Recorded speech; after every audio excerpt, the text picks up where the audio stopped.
Hi everyone, this is Karthik. అండి, over weight ఉన్నప్పుడు చాలామంది చేసే పెద్ద మిస్టేక్ ఏంట్రా అంటే కనుక ఎక్కువగా ఎక్సర్సైజ్ చేయడము, జిమ్ములు జాయిన్ అవ్వడము, పరిగెత్తడము, మెట్లెక్కడము, ఇలాంటి విన్యాసాలు చేస్తూ ఉంటారండి. అసలు ఇది చేయకూడదండి. చాలా చాలా పెద్ద తప్పు. ఎందుకు అంటే కనుక ఫర్ ఎగ్జాంపుల్ మనము ఒక బియ్యం మూటను తీసుకుంటామండి. అది ఒక 25 కేలు 30 కేలు ఉంటుంది. ఆ బియ్యం మూటని మనం ఎంతసేపు అని హోల్డ్ చేసుకొని ఉండగలుగుతామండి, పట్టుకొని ఎత్తి?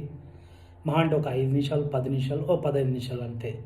అరగంట, గంట, ఒకరోజు, 2 రోజులు అట్లే పట్టుకొని ఉండగలుగుతామా? లేదు కదా! మనకు చెయ్యంతా నొచ్చేస్తుంది. చాలా పెయిన్ రావడం జరుగుతుంది.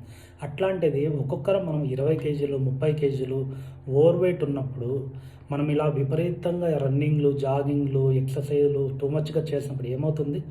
మన ఈ బాడీ ప్రెషర్ అంతా వచ్చేసి మన మోకాళ్ళ మీద పడి అక్కడున్న గుజ్జు అనేది అరిగిపోవడం జరుగుతుంది. లైక్ ఆస్టియో ఆర్థరైటిస్ రావడం జరుగుతుంది. అలాగనే ఈ ప్రెషర్ అంతా ఆ జాయింట్స్ మీద పడినప్పుడు అక్కడున్న కార్టిలేజ్ అనేది అరిగిపోవడం జరుగుతుంది. అలాగని మనం ఇలాగనే నెగ్లెక్ట్ చేసి ఇలాగనే చేస్తూ ఉన్నప్పుడు మన బోన్స్ కూడా చాలా పతలా అయిపోయి ఆస్టియోపొరాసిస్ రావడం జరుగుతుంది. ఇలాంటి డిసీజెస్‌కంతా మెయిన్ కారణం ఏంట్రా అంటే గనక మనం ఓవర్ వెయిట్ ఉన్నప్పుడు ఇలా ఎక్సర్‌సైజ్‌లు, జాగింగ్‌లు ఇలా చేయకూడదండి. ఇలా చేస్తే గనక మనకే డేంజర్.